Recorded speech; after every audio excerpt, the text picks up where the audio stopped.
Hello everyone, my name is TheMadScorpyon and welcome to another reset update in Destiny 2. From the top, we do have a double Nightfall rewards again so soon after what feels like only 3 weeks ago we had a double rewards. Now, then again, they are seeming to slam many more boosters all together at once, so it's possible the rotations are happening faster just because there is more than one at once. Aside from that, there isn't that much that is exactly new with the week, aside from, you know, I assume Act 3 or Act 2 Part 3 that will be the end of Act 2 for now, which might have another big story beat like how last act we had Sane going missing and the conductor messing with his mind. Side note, did y'all see House of the Dragon this week? Holy crap, if you are a fan of dragons, there is no reason to watch that series except for that episode.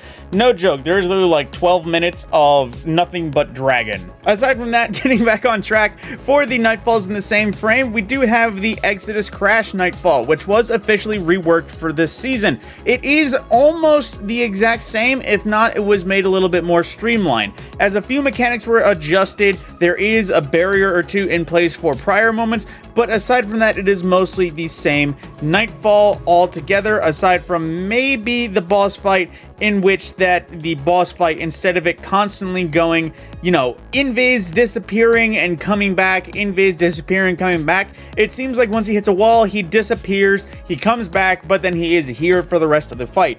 And there's the addition of a few dust field shanks, which are essentially just shanks with mohawks and a constant field of stasis slow surrounding them.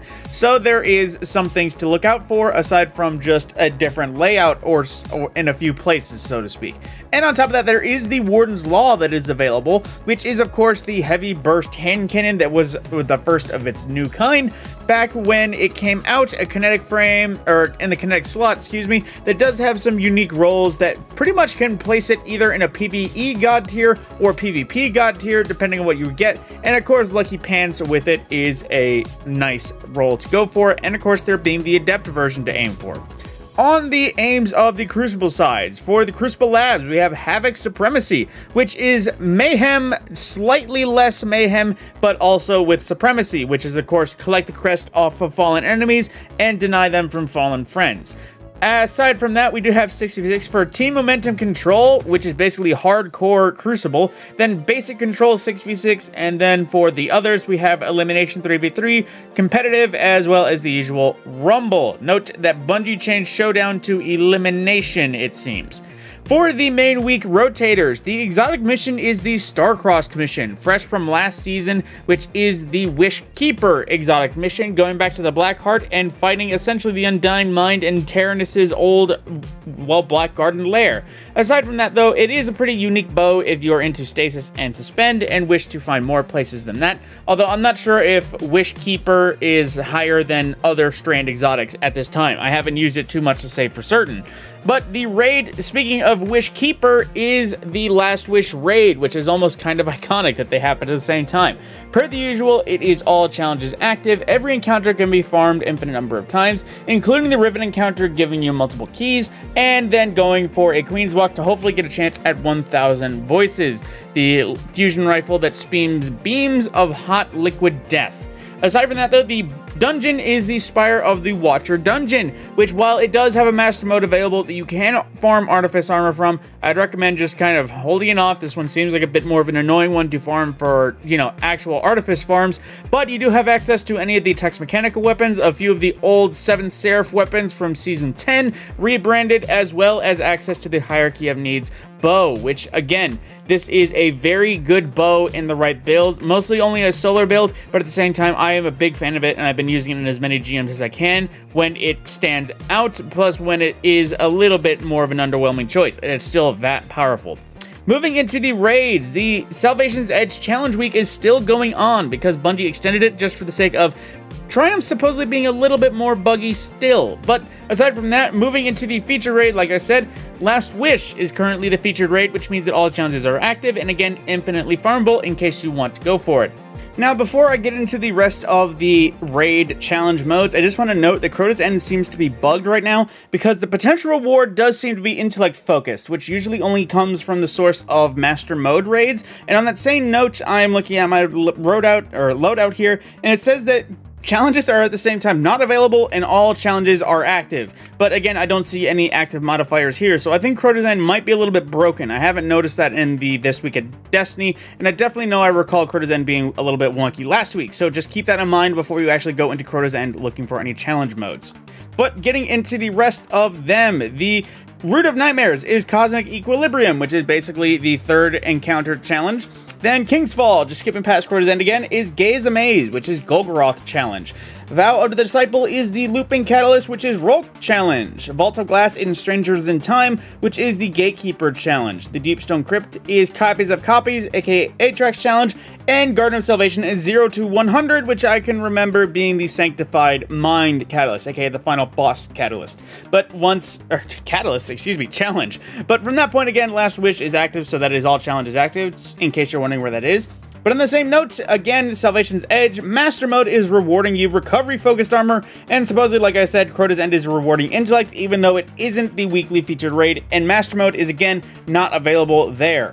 Moving on from that, there is the Dares of Eternity, which, again, is Fallen, Hive, and Zydron for the Legend Mode Dares of Eternity farming. Now, there isn't any hotfix to go through, so there won't be any bits, unfortunately, for that, in case you're hoping for some changes or fixes. But into the weekly seasonal challenges, we have Act 2, Part 3, which is basically complete the story for a Rising Chorus. More on that later. Then Research and Development 6, which once again is just completing the weekly featured seasonal sample quest, which will give you upgrades for the season itself. And Nessian Espert for completing an episode Echo's Battleground activity on expert difficulty. I don't know just yet if these have matchmaking like the expert version of Breach Executable does, so bear with me, you might need a Fireteam Finder or you might be able to matchmake it, I'm not 100% sure just yet. We also have the complete bounties from Failsafe on the Helm, which is only 3, so a quick short Challenger XP reward. Then we also have Echoed Challenger Act 2 for completing all Act 2 weekly activity challenges, which I'm not sure exactly what it means by that. It might mean Week 7, Week 8, and Week 9 challenges altogether, which I'm going to assume considering I have 10 complete between the two, and it has 10 out of 16, and just as a check, claiming that one, it didn't update just yet, so I'm not 100% sure, but more on that later, possibly. We also have Nessus activities for basically on Nessus, earning progress by completing bounties, patrols, public events, and lost sectors, a healthy dose of XP and Bright Dust there. The Most Dangerous Prey for defeating Guardians and Gambit or the Crucible, but only 50 required, at least 2 or 3 Crucible matches if you are so sufficiently skilled. Then taking all challenges for completing weekly playlist challenges, including Vanguard Ops, Crucible, Gambit, or seasonal activities. And right before that, before I explain that, just then there's also Calibrate Close Range for close range weapons, aka sidearms, submachine guns, shotguns, glaives, and swords. As always, bonus progress for defeating Guardians. Now, for the weekly playlist challenges, in case you don't know what that means, if you actually head to the main playlists right here, the Vanguard, Gambit, and Crucible, there is a healthy number of various playlist activities that you can do to earn challenges. One of the basic ones is basically just completing strikes. You'll earn many things here, but from there is, of course, the NightFall 100k, or the 200k points, as well as Onslaught. I imagine that would be included, but from there, it is basically all the variety of play these ritual activities, and also included is any of the seasonal things. So if you actually go to the Helm and see the challenges available on both Breach Executable and the Battlegrounds, any of those will also work, including Enigma Protocol again. And just while I'm here, it does not appear if Battlegrounds does have matchmaking. It doesn't specify in the menu, but just letting you know to be sure. And from that point, getting into the Eververse cosmetics, as we always do. On the front page, ignoring that, Hazard Pay, a shader from Season of the Lost. It's sometimes hard to remember some seasons, but it's kind of Cade inspired, but also not exactly Cade at the same time. It looks like it could be safety gear, but also not bright enough to be safety gear. So, neat enough shader. Looks actually pretty good on the call, not gonna lie though. And we also have the Breezy Clear, which is one of those shaders that's a bit of a meme, because if you haven't been able to tell on a few of them, it does seem to have a unique floral pattern that pops out from time to time. But it is one of those ones that just looks very summer-like in case you wanted a summer guardian. You have the Hazardous projection from Seasonal Plunder, which is basically a biohazard logo, but at the same time, we don't have many things that are biohazardous in this game. There's no like great virus other than Siva that I can remember, if that was even referred to as No, it was referred to as a plague. Never mind that. And we have the Blight or Flight, which is the Wither Horde jump ship, which if you wanted a ship that was either very Batman in, I guess, idea or theme, but at the same time looked very Wither Horde, this is one for you. Again, this is part of the Wither Horde set if you don't know where the inspiration comes from. Then there is the Simon Says emote, which is basically just you and your ghost doing a bit of a game of Simon Says, which is awfully cute when you think about the companionship that you and your ghost have, but at the same time, it's just a kind of cute little emote that, if I forget, just, you know, it's a nice little one. But maining into the store for shaders and transmats, we have Melchizedek, I'm still not sure how to say this, Melchizedek Bramble, which I know I've said many different ways to say this, but it is a bit of a black and purple. It is quite simple. There is some odd pinkish magenta looking highlights, although with this armor, the black and purple itself doesn't ring half bad. It's pretty solid, not gonna lie. And Amethyst Veil, one of those shaders that looks really good on any glowing void setup. Again, if you have any armor that does glow, there is a very nice shade of purple, very void idea. So if you want to equip that, otherwise this is a pretty solid, just dark black with navy blue look. Then there is Tide Smoke from Season the Haunted, which is kind of in a similar vein. It looks smoky and also looks smoke stained, but not that unique or vibrant otherwise. It's just a dark shader. And then Shifting Crossphase from this season, actually, which is a nice look just because it does look bright and almost looks Vex-ish. Chrome at the same time almost looks Hezen protective, but almost not. So it doesn't infringe copyright on Vex design. Then for the trans match, we have one of the community favorites in the Rasputin reboot. I still know I see this many a times throughout my day, just now and about, all the way from Season 3. And then we have the Shattered Shrieker from Season of the Undying, which is, you know, you spawning out of the Scarlet Hive Shrieker. And the Daito Capsule entrance for if you ever wanted to pop out of a pill on Transmatch, like Dragon Ball Z. Then for our big ticket items, we have the Square Dance emote, which of course is a square dance if you ever wanted your Guardian to look like they're at a hoedown. And then there is the Hoverboard emote from Season of the Witch, which I believe is you either taking off on the hoverboard and riding it well, or eventually just completely wiping out. I think it's a combination of both a little bit, because you kind of ride it for a little bit, and when it ends, you do take a bit of a tumble.